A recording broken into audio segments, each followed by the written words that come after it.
कर्नाटका में कांग्रेस जनता को खुलेआम लूट रही है। कर्नाटका में तो हाहाकार मचा हुआ है। वहां महंगाई और भ्रष्टाचार चरम पर है, विकास कार्य ठप है। कांग्रेस आने के बाद निवेश और नौकरी दोनों कम हो गए हैं। ನಮಸ್ತೆ ವೀಕ್ಷಕರೇ, ನೀವು ನೋಡ್ತಾ ಇದ್ದೀರಾ ಒನ್ ಇಂಡಿಯಾ ಕನ್ನಡ. ನಾನು ಪ್ರತಿಮಾ. ವೀಕ್ಷಕರೇ, ನಮ್ಮ ಕರ್ನಾಟಕದಲ್ಲಿ ಕಾಂಗ್ರೆಸ್ ಸರ್ಕಾರ ಅಧಿಕಾರಕ್ಕೆ ಬಂದು 1.5 ವರ್ಷ ಆಯಿತು. ಬಹುಮತದಿಂದ ಅಧಿಕಾರಕ್ಕೆ ಬಂದ್ರೂ ಕಾಂಗ್ರೆಸ್ ತನ್ನ ಈ 1.5 ವರ್ಷದ ಆಡಳಿತದಲ್ಲಿ ಅನೇಕ ವಿವಾದವನ್ನ ತನ್ನ ಮೈ ಮೇಲೆ ಎಳೆದುಕೊಂಡಿದೆ. ಸಾಕಷ್ಟು ಹಗರಣಗಳಲ್ಲಿ ಸರ್ಕಾರ ಭಾಗಿಯಾಗಿದೆ ಅಂತ ಆರೋಪಗಳು ಕೂಡ ಇದೆ. ಹೀಗಿರುವಾಗ ಇದೊಂದು ರೀತಿ ಕಾಂಗ್ರೆಸ್ ಹೈಕಮಾಂಡ್ಗೂ ಒಂದು ರೀತಿ ಟೆನ್ಷನ್ ತಂದಿಟ್ರೆ, ಇದನ್ನ ಬಿಜೆಪಿ ಕೂಡ ಜನಾಭಿಪ್ರಾಯ ಮೂಡಿಸೋದಕ್ಕೆ ಈ ವಿಚಾರಗಳನ್ನ ಮುಂದಿಟ್ಕೊಂಡು ಹೋರಾಟಗಳನ್ನ ಮಾಡ್ತಾ ಇದೆ, ಪ್ರತಿಭಟನೆಯನ್ನ ಮಾಡ್ತಾ ಇದೆ, ಹಾಗೆ ವಾಗ್ದಾಳಿಯನ್ನ ದಿನೇ ದಿನೇ ಮಾಡ್ಕೊಂಡು ಬರ್ತಾ ಇದೆ. ಈಗಾಗಲೇ 2 ರಾಜ್ಯಗಳ ವಿಧಾನಸಭಾ ಚುನಾವಣೆಗಳ ಪೈಕಿ ಜಾರ್ಖಂಡ್ನಲ್ಲಿ ಮೊದಲ ಹಂತದ ಚುನಾವಣೆ ನಡೆದಿದೆ. ಇನ್ನು 2ನೇ ಹಂತದ ಚುನಾವಣೆ ನವೆಂಬರ್ 20ಕ್ಕೆ ನಡೆಯುತ್ತೆ. ಸೊ ಇನ್ನೇನು ನಮ್ಮ ರಾಜ್ಯದಲ್ಲೂ ಕೂಡ 3 ಕಡೆ ಬೈ ಎಲೆಕ್ಷನ್ ಆಗಿದೆ. ಸೊ ಒಂದೇ ಹಂತದಲ್ಲಿ ಮಹಾರಾಷ್ಟ್ರದ ಚುನಾವಣೆ ಕೂಡ ನಡೆಯುತ್ತೆ 20ನೇ ತಾರೀಕು. ಹೀಗಿರುವಾಗ ಇಂಥ ಸಂದರ್ಭದಲ್ಲಿ ಕಾಂಗ್ರೆಸ್ ಸರ್ಕಾರದ ಮೇಲಿರುವಂತಹ ಆರೋಪಗಳೇನೇನಿದೆ, ಹಗರಣಗಳಲ್ಲಿ ಭಾಗಿಯಾಗಿದೆ ಅಂತೆಲ್ಲ ಹೇಳ್ತಾ ಇದ್ದಾರಲ್ಲ, ಈ ವಿಚಾರಗಳನ್ನ ಮುಂದಿಟ್ಕೊಂಡು ಬಿಜೆಪಿ ಒಂದು ದೊಡ್ಡ ಸ್ಟ್ರಾಟಜಿಯನ್ನ ಕೂಡ ಮಾಡ್ಕೊಳ್ತಾ ಇದೆ. ನವೆಂಬರ್ 23ಕ್ಕೆ ಎಲೆಕ್ಷನ್ ರಿಸಲ್ಟ್ ಬರುತ್ತೆ. ಸೊ ಏನು ಬಿಜೆಪಿ ಈಗ ಈ ವಿಚಾರವನ್ನ, ಅಂದ್ರೆ ಕಾಂಗ್ರೆಸ್ ಮೇಲಿರುವಂತಹ ಆರೋಪಗಳನ್ನ ಅಸ್ತ್ರವನ್ನಾಗಿ ಬಳಸಿಕೊಂಡು ಜನರ ಮುಂದೆ ಹೇಳ್ತಾ ಇದೆ, ಇದು ವರ್ಕೌಟ್ ಆಗುತ್ತಾ ಇಲ್ವಾ ಅನ್ನೋದು ನವೆಂಬರ್ 23ಕ್ಕೆ ಗೊತ್ತಾಗುತ್ತೆ. ಮೋದಿ ಹಾಗೇನೆ ಉತ್ತರ ಪ್ರದೇಶದ ಮುಖ್ಯಮಂತ್ರಿ ಯೋಗಿ ಆದಿತ್ಯನಾಥ್ ಇಬ್ರೂ ಕೂಡ ಬಿಜೆಪಿಯ ಅನೇಕ ನಾಯಕರೆಲ್ಲ ಸೇರ್ಕೊಂಡು ಮಹಾರಾಷ್ಟ್ರದಲ್ಲಿ ಚುನಾವಣಾ ಪ್ರಚಾರವನ್ನ ನಡೆಸ್ತಾ ಇದ್ದಾರೆ. ಜಾರ್ಖಂಡ್ನಲ್ಲೂ ಕೂಡ ಪ್ರಚಾರ ಭರ್ಜರಿಯಾಗಿ ನಡೀತಾ ಇದೆ. ಪುಣೆ, ಧುಲೆ, ಸೋಲಾಪುರ, ವಿದರ್ಭ ಭಾಗಗಳಲ್ಲಿ ಮೋದಿ ಬೃಹತ್ ಸಮಾವೇಶವನ್ನು ನಡೆಸಿದ್ದಾರೆ. ಅಲ್ಲಿ ಹೋದ ಕಡೆಯೆಲ್ಲ ಕರ್ನಾಟಕದ ವಿಚಾರವನ್ನೇ ಪ್ರಸ್ತಾಪ ಮಾಡ್ತಾ ಇದ್ದಾರೆ. ಅಂದ್ರೆ ನಮ್ಮ ಕರ್ನಾಟಕ ರಾಜ್ಯದಲ್ಲಿ ಆಗ್ತಾ ಇರುವಂತಹ ವಿವಾದಗಳನ್ನ ಬೇರೆ ರಾಜ್ಯಗಳ ಉಪಚುನಾವಣೆಯಲ್ಲಿ ಬಿಜೆಪಿ ಬಳಕೆ ಮಾಡ್ತಾ ಇದೆ. ಮುಡಾ ಹಗರಣ ಆಗಿರ್ಬೋದು, ವಕ್ಫ್ ವಿವಾದ ಆಗಿರ್ಬೋದು, ವಾಲ್ಮೀಕಿ ಹಗರಣ ಸೇರಿದ ಹಾಗೆ ರಾಜ್ಯದಲ್ಲಿ ಕಾಂಗ್ರೆಸ್ ಸರ್ಕಾರದ ವಿರುದ್ಧದ ಆರೋಪಗಳನ್ನ ಕೇಂದ್ರದ ಬಿಜೆಪಿ ನಾಯಕರು ಪ್ರಸ್ತಾಪ ಮಾಡಿಕೊಂಡು ಕಾಂಗ್ರೆಸ್ ನಾಯಕರಿಗೆ ಟೋಂಟ್ ಕೊಡ್ತಾ ಇದ್ದಾರೆ. ಇದೊಂದು ರೀತಿ ಕಾಂಗ್ರೆಸ್ ಹೈಕಮಾಂಡ್ ನಾಯಕರ ಟೆನ್ಷನ್ಗೂ ಕಾರಣ ಆಗ್ತಾ ಇದೆ. ಅದರಲ್ಲಿ ಪ್ರಮುಖವಾದಂತಹ ವಿವಾದ ಅಂತ ಹೇಳೋದಾದ್ರೆ ವಕ್ಫ್ ನೋಟಿಸ್ ವಿವಾದ. ವಿಜಯಪುರ ಸೇರಿದ ಹಾಗೆ ಬೇರೆ ಬೇರೆ ಜಿಲ್ಲೆಗಳಲ್ಲಿ ವಕ್ಫ್ ಬೋರ್ಡ್ ರೈತರಿಗೆ ನೋಟಿಸ್ ಕೊಟ್ಟಿರೋ ವಿಚಾರಕ್ಕೆ ಸಂಬಂಧಪಟ್ಟ ಹಾಗೆ ಈಗ ರಾಜ್ಯ ಮಾತ್ರ ಅಲ್ಲ, ಈ ವಿಚಾರ ರಾಷ್ಟ್ರೀಯ ಮಟ್ಟದಲ್ಲೂ ಕೂಡ ಚರ್ಚೆಗೆ ಕಾರಣ ಆಯಿತು.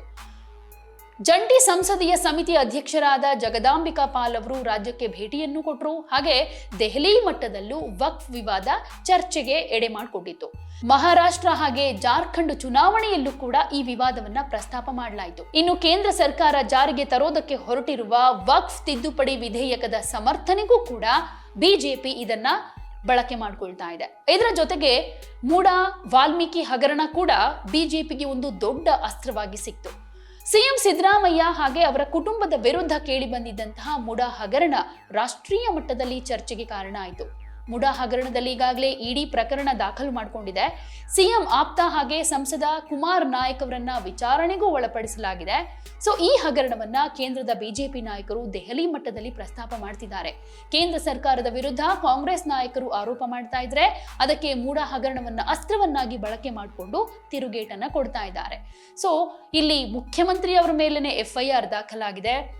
ಯಾವುದೇ ಕ್ಷಣದಲ್ಲೂ ಅರೆಸ್ಟ್ ಆಗಬಹುದು, ರಾಜೀನಾಮೆಯನ್ನ ಕೊಡಬೇಕಾದಂತ ಪರಿಸ್ಥಿತಿ ಕ್ರಿಯೇಟ್ ಆಗಬಹುದು. ಅಷ್ಟರ ಮಟ್ಟಿಗೆ ಕರ್ನಾಟಕದಲ್ಲಿ ಕಾಂಗ್ರೆಸ್ ಆಡಳಿತದಲ್ಲಿ ಭ್ರಷ್ಟಾಚಾರ ನಡೀತಾ ಇದೆ ಅನ್ನುವಂತ ವಿಚಾರವನ್ನ ಮುಂದಿಟ್ಕೊಂಡು ತಿರುಗೇಟನ್ನ ಕೊಡ್ತಾ ಇದೆ ಬಿಜೆಪಿ. ಇದು ಒಂದ್ ಕಡೆ ಹೈಕಮಾಂಡ್ಗೆ, ಅಂದ್ರೆ ಕಾಂಗ್ರೆಸ್ ಹೈಕಮಾಂಡ್ಗೆ ರಾಷ್ಟ್ರ ಮಟ್ಟದಲ್ಲಿ ಸ್ವಲ್ಪ ಮುಜುಗರಕ್ಕೆ ಕಾರಣ ಆಗ್ತಾ ಇದೆ.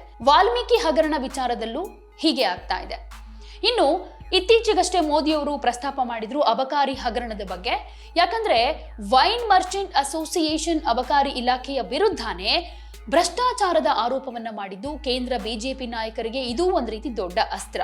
ಸ್ವತಃ ಮೋದಿಯವರು ಈ ವಿಚಾರವನ್ನ ಪ್ರಸ್ತಾಪ ಮಾಡಿ ಮಹಾರಾಷ್ಟ್ರ ಚುನಾವಣಾ ಪ್ರಚಾರದ ಸಂದರ್ಭದಲ್ಲಿ ಸಿಎಂ ಸಿದ್ದರಾಮಯ್ಯನವರಿಗೆ ತಿರುಗೇಟನ್ನ ಕೊಟ್ಟಿದ್ರು. ಇದಕ್ಕೆ ಸಿಎಂ ಸಿದ್ದರಾಮಯ್ಯನವರು ಕೂಡ ವಾಪಸ್ ಉತ್ತರವನ್ನ ಕೊಟ್ಟಿದ್ರು, ಸವಾಲ್ ಹಾಕಿದ್ರು. ಈ ಆರೋಪ ಸಾಬೀತಾದ್ರೆ ನಾನು ರಾಜಕೀಯ ನಿವೃತ್ತಿಯನ್ನ ಪಡಿತೀನಿ, ಆದ್ರೆ ನೀವು ಕೂಡ ಹೀಗೆ ಮಾಡ್ತೀರಾ ಅಂತ ಸವಾಲ್ ಹಾಕಿದ್ರು. ಅಂದ್ರೆ ಏನೇ ಆರೋಪಗಳನ್ನ ಮಾಡ್ತಾ ಇದ್ರು ತಕ್ಕ ಉತ್ತರವನ್ನ ಕೊಡೋದ್ರಲ್ಲಿ ಸಿಎಂ ಸಿದ್ದರಾಮಯ್ಯನವರು ನಿಸ್ಸೀಮರು ಅಂತಾನೆ ಹೇಳ್ಬೋದು. ಸೊ ಪ್ರತಿಯೊಂದು ಆರೋಪಕ್ಕೂ ಈ ರೀತಿ ರಿಯಾಕ್ಟ್ ಮಾಡ್ತಾನೆ ಇದ್ದಾರೆ. ಆದ್ರೂ ಕೂಡ ಇದು ಜನರ ಮುಂದೆ ಹೇಗೆ ಕಾಣಿಸ್ಕೊಳ್ಳುತ್ತೆ ಅನ್ನೋದನ್ನ ಗಮನಿಸಬೇಕಾಗುತ್ತೆ. ಇದರ ಜೊತೆಗೆ ಮುಸ್ಲಿಂ ಗುತ್ತಿಗೆದಾರರಿಗೆ ಮೀಸಲಾತಿ ಅನ್ನೋದು ಹೊಸ ವಿವಾದಕ್ಕೆ ಕಾರಣ ಆಯ್ತು.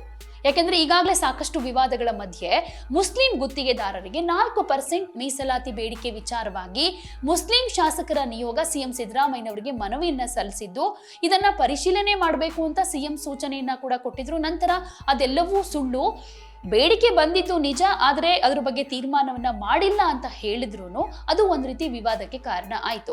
ಯಾಕಂದ್ರೆ ಇಲ್ಲಿ ಕಾಂಗ್ರೆಸ್ ಮುಸ್ಲಿಮರ ಓಲೈಕೆ ಮಾಡ್ತಾ ಇದೆ ಅನ್ನೋ ಆರೋಪದ ಮಧ್ಯೆ ಮುಸ್ಲಿಂ ಗುತ್ತಿಗೆದಾರರಿಗೆ ಮೀಸಲಾತಿ ಕೊಡೋ ವಿಚಾರವನ್ನ ಕೇಂದ್ರ ಮಟ್ಟದಲ್ಲಿ ಪ್ರಸ್ತಾಪ ಮಾಡಿ ಕಾಂಗ್ರೆಸ್ ನಾಯಕರನ್ನ ಮತ್ತಷ್ಟು ಇಕ್ಕಟ್ಟಿಗೆ ಸಿಲುಕಿ ಹಾಕಿಸುವಂತಹ ಕೆಲಸವನ್ನ ಇಲ್ಲಿ ಬಿಜೆಪಿ ಮಾಡ್ತಾ ಇದೆ. ಹೀಗಾಗಿ ಇವೆಲ್ಲ ವಿಚಾರ ಹೈಕಮಾಂಡ್ಗೆ ಒಂದ್ ರೀತಿ ಟೆನ್ಷನ್ಗೆ ಕಾರಣ ಆಗಿರೋದ್ರಿಂದ ರಾಜ್ಯದ ಕಾಂಗ್ರೆಸ್ ನಾಯಕರಿಗೆ ಕೆಲವು ಸಂದೇಶ ಸೂಚನೆಗಳನ್ನ ಕಳಿಸಿದೆ. ಯಾಕೆಂದ್ರೆ ನಿರಂತರವಾಗಿ ಈ ತರ ವಿವಾದಗಳು ಆಗ್ತಾ ಇದೆ. ಇದರ ಹಿನ್ನೆಲೆಯಲ್ಲಿ ಎಚ್ಚೆತ್ಕೊಳ್ಬೇಕು. ಈಗ್ಲೇನೆ ರಾಜ್ಯ ನಾಯಕರಿಗೆ ಕಾಂಗ್ರೆಸ್ ಹೈಕಮಾಂಡ್ ವಿವಾದಗಳನ್ನ ಆದಷ್ಟು ಬೇಗ ತಣ್ಣಗಾಗಿಸೋದಕ್ಕೆ ಕ್ರಮ ಕೈಗೊಳ್ಳಿ ಅನ್ನೋ ಸೂಚನೆಯನ್ನ ಕೊಟ್ಟಿದೆಯಂತೆ. ಸೊ ಯಾವುದೇ ಡ್ಯಾಮೇಜ್ ಆಗಬಾರ್ದು ಅನ್ನೋ ರೀತಿಯಲ್ಲಿ ನೋಡ್ಕೊಳ್ಳಿ. ಯಾಕೆಂದ್ರೆ ಮುಂದಿನ ಎಲೆಕ್ಷನ್ ರಿಸಲ್ಟ್ ಮೇಲೆ ಇದು ಎಫೆಕ್ಟ್ ಮಾಡಬಹುದು ಅನ್ನುವಂತಹ ಲೆಕ್ಕಾಚಾರದ ಮೇಲೆ ಈ ರೀತಿ ಸೂಚನೆಯನ್ನ ಕೊಟ್ಟಿದೆ.